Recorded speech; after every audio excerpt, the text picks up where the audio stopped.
My name is Vladimir the Impaler. Yes, I hail from Russia, and I like Spider-Man, as you can see. See. And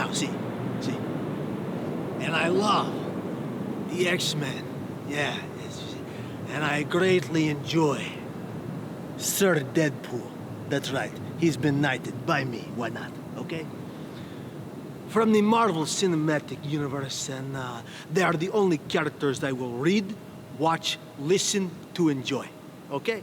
What I must tell you right now is that if you don't like them, I'm going to crush you like bug.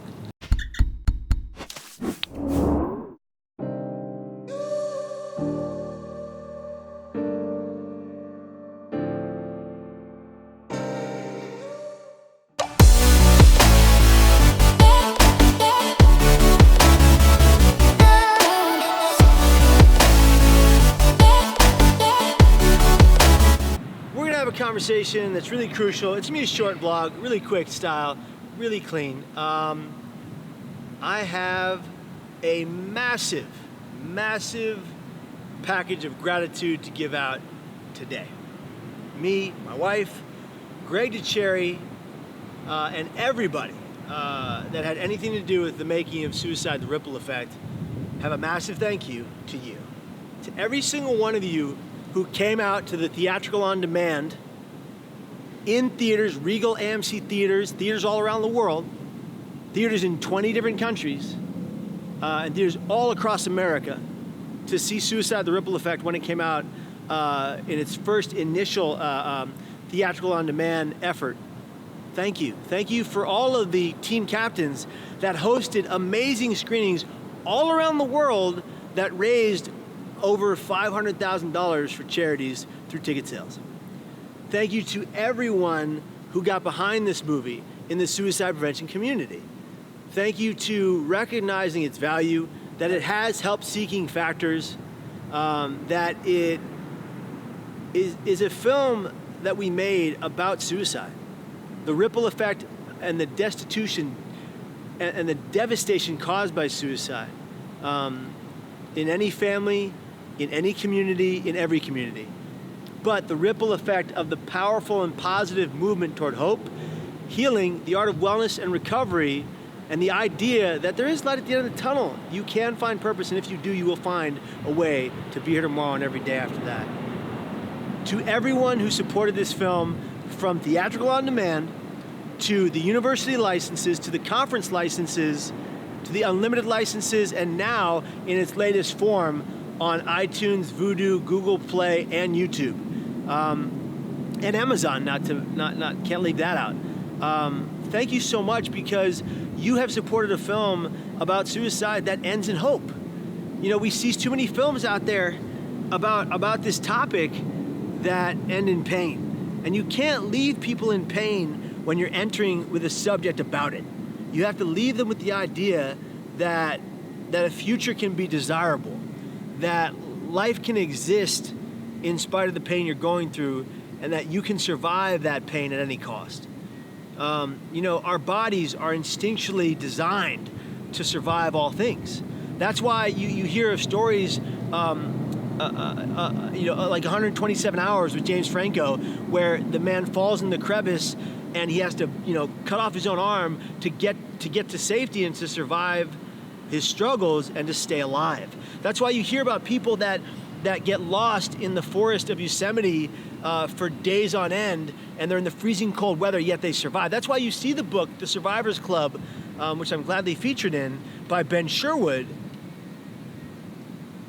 that tell you tale after tale, shark bite survivors, from them to survivors like me off the Golden Gate Bridge. Because our bodies are designed in fight or flight mode to live. And the absolute opposite thing we can do is die by our hands from lethal emotional pain, from suicide.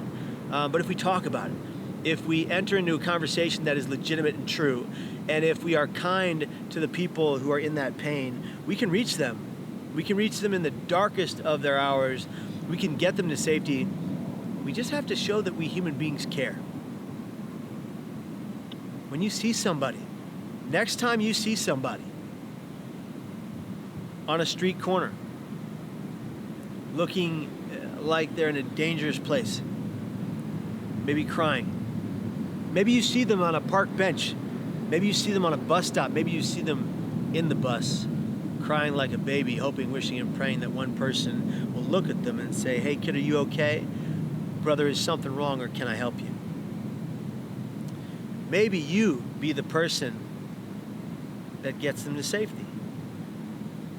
Maybe you be the one they can lean on, and you have the power to change their life forever, to shift what they know is normal, to give them hope, to show them that they are worthy, that they matter, that they're important, and that they're crucial to this world, and without them we are less than. We have lost something, our life's blood.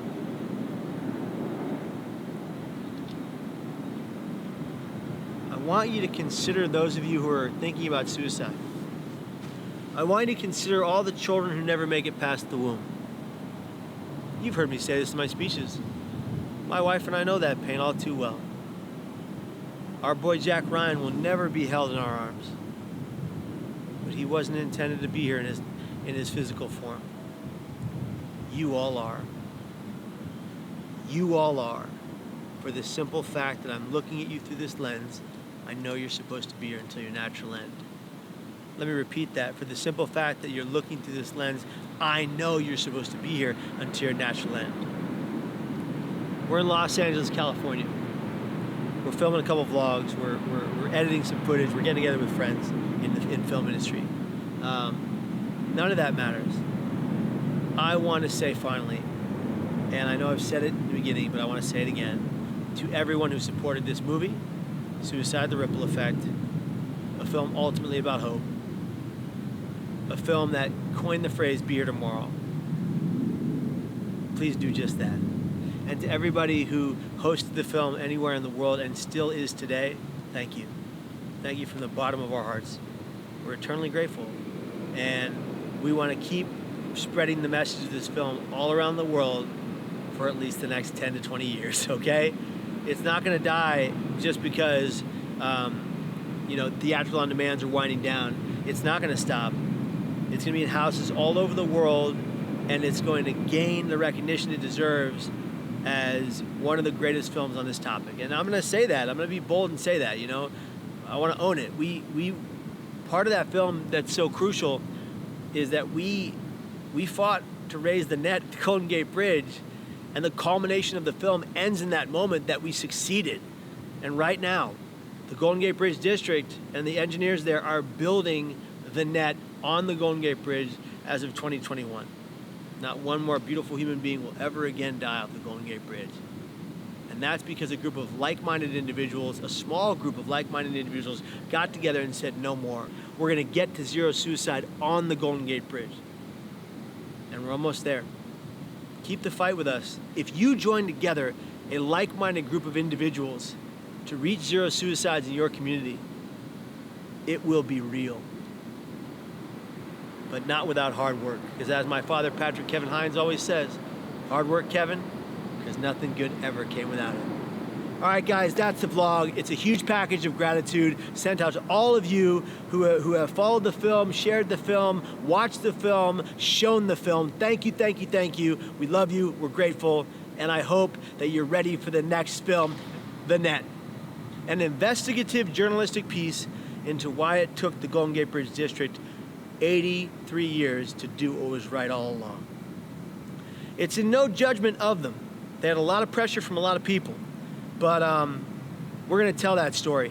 We're going to dive deep into the 8 fights to raise the net at the Golden Gate Bridge and why they were stopped and why this one worked. All right, guys, are you ready? I'm going to say it. Log says it all the time. I'm going to say it. Let's go.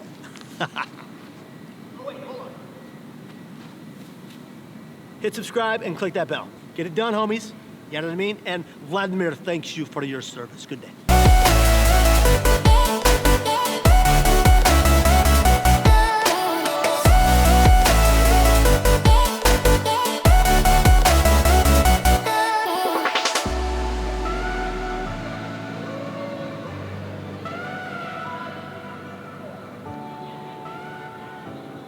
not Kevin. It's Vladimir.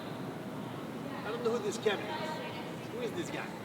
What is this? There's no denying what we want. Playing games, no. There's no denying what we want.